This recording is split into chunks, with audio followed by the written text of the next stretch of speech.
What do a charismatic car salesman, a world leader, and your favorite social media influencer have in common? They all possess this incredible ability to win people over with a simple smile, a well-timed compliment, or a story that somehow feels deeply personal. And before you know it, you're nodding along, feeling an inexplicable connection, and maybe even agreeing to something you hadn't fully considered, all because they mastered the power of likability, a tool so potent it can be used to influence, to persuade, and even to manipulate, making you wonder just how much of your decision-making process is being subtly steered by how much you like the person in front of you. Let's dive into the concept of likability itself, which, at its core, is the quality that makes people want to be around you. But there's a significant difference between genuine likability, which comes from being your authentic self, and strategic likability, which is used as a precision tool for manipulation. And understanding this distinction is crucial, because every day we make decisions, from buying a product to voting for a candidate, or even choosing our friends, and all these decisions are influenced, often unconsciously, by how much we like the people involved. So, what can you expect to learn from this exploration? We'll delve into the science behind why we like certain people, uncover the tactics that manipulators use to exploit this aspect of human nature, examine real-world examples where likability has been used to astonishing effect, and most importantly, discuss how you can protect yourself from being unwittingly swayed by someone's charm. So let's start by understanding what makes us like someone in the first place. It all begins with something as simple as a smile or a compliment, which triggers a complex interplay of psychological and neurological responses. Because when we see someone smile, our brain automatically responds by mimicking that smile, thanks to mirror neurons, which are essentially brain cells that fire both when we perform an action and when we observe someone else performing the same action, creating an instant sense of rapport. And this phenomenon is not limited to facial expressions. It extends to our posture, our tone of voice, and even our speech patterns, all of which can be subtly manipulated to create a sense of connection. Moreover, the similarity attraction effect plays a significant role, where people are naturally drawn to those who share similar interests, values, or beliefs, because this similarity creates a sense of belonging, of being part of the same group, which is a fundamental human need. And once this connection is established, a positive reinforcement loop can be initiated, where compliments and other forms of positive feedback trigger the release of dopamine, making the interaction feel rewarding, and thus more likely to be repeated. As we explore the psychology behind likability, it becomes clear that it's rooted in hardwired brain processes, making it a powerful lever for influence. But what happens when likability is not just a natural trait, but a strategic tool, engineered to manipulate?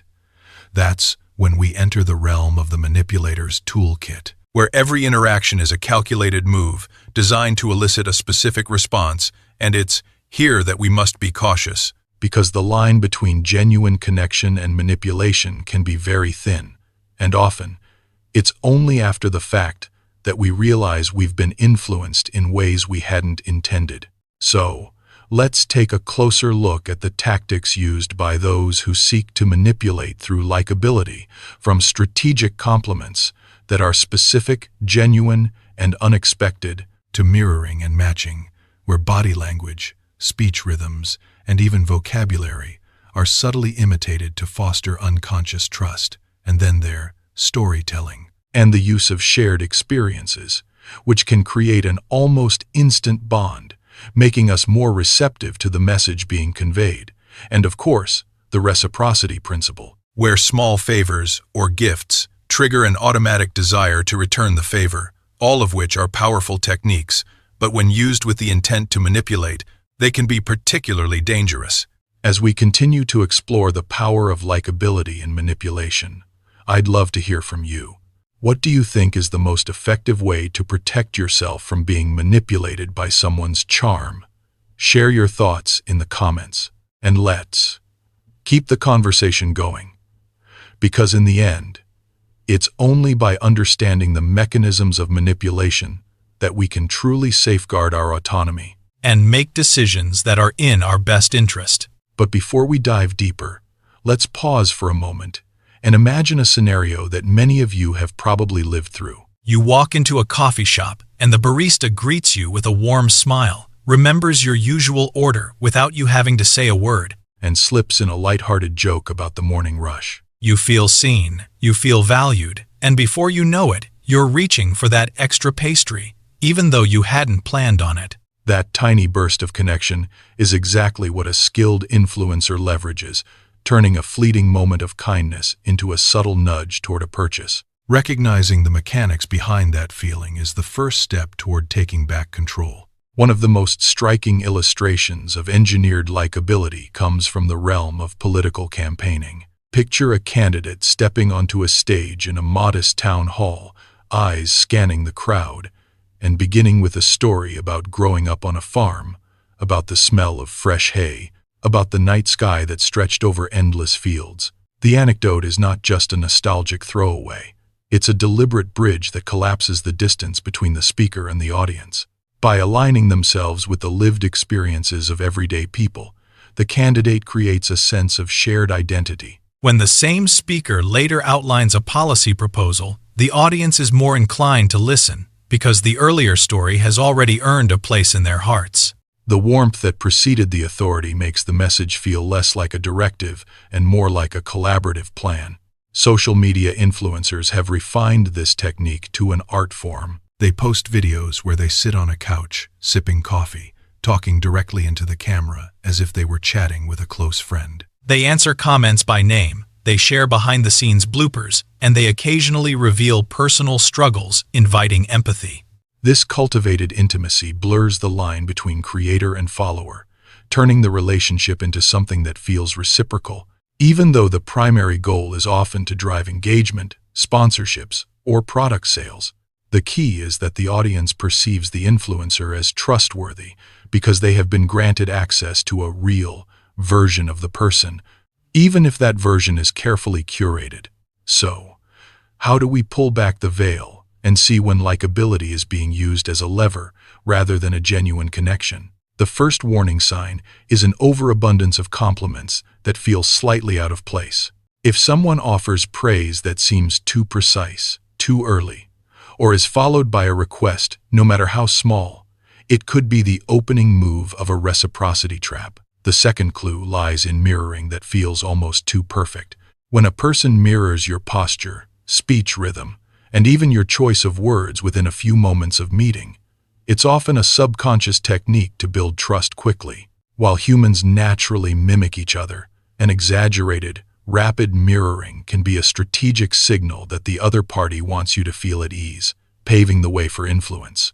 Another red flag is the presence of a story that seems designed solely to evoke an emotional response without offering substantial information. When a narrative is peppered with vivid details that tug at your heartstrings, but the core message remains vague, it's a classic manipulation tactic. The storyteller wants you to focus on the feeling rather than the facts, making you more pliable to the subsequent ask. Finally, watch for the timing of favors.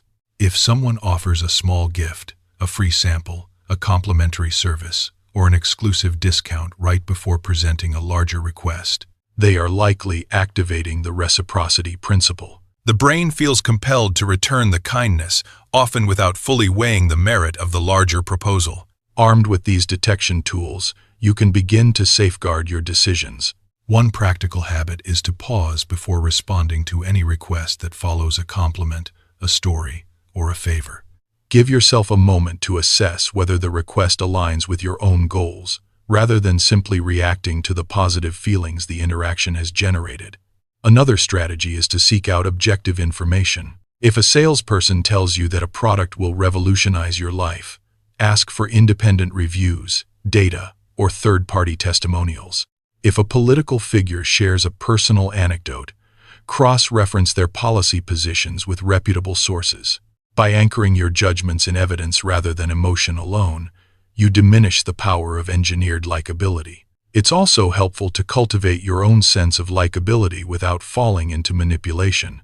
When you engage with others authentically offering sincere compliments, sharing genuine stories, and showing real interest, You build trust that is resilient against exploitation. Authentic connection creates a two-way street where influence is balanced, and the risk of being used as a pawn diminishes. In other words, mastering likability for yourself can turn the tables, allowing you to navigate social landscapes with confidence and clarity. Now, let's bring this full circle with a quick mental exercise. Think back to a recent interaction where you felt unusually drawn to someone, a colleague, a salesperson, a content creator. Ask yourself 3 questions. What specific cue made you feel that warmth? Was there a compliment, a mirrored gesture, a story, or a small gift? Did that cue precede a request or a suggestion? And finally, did you pause to evaluate the request, or did you go along with the flow? By systematically dissecting these moments, you start to map the hidden architecture of influence in your own life. If any of this resonates, share your own experiences in the comments below. Have you ever caught yourself saying yes because someone made you feel especially liked? How did you later realize the influence at play? Your stories help paint a richer picture for everyone watching, and they might even uncover patterns we haven't yet considered. Before we wrap up, I want to leave you with one final thought. Likability, at its core, is a beautiful human trait. It fuels friendships, fuels collaboration, and fuels community. When wielded with integrity, it lifts us all. When weaponized, it can steer us without our consent. The power to differentiate the two lies in awareness, curiosity, and a willingness to question the pleasant feelings that accompany persuasive moments. Keep that curiosity alive, and you'll find yourself navigating a world where charm is no longer a blind spot but a tool you can see, assess, and, when needed, set aside. If you found this deep dive useful, give it a thumbs up and consider subscribing so you don't miss future explorations into the subtle forces that shape our everyday choices. Your support helps keep this channel thriving, and together, we can keep sharpening our critical thinking muscles. Thanks for watching, and until next time, stay observant, stay thoughtful, and stay in control of your own decisions.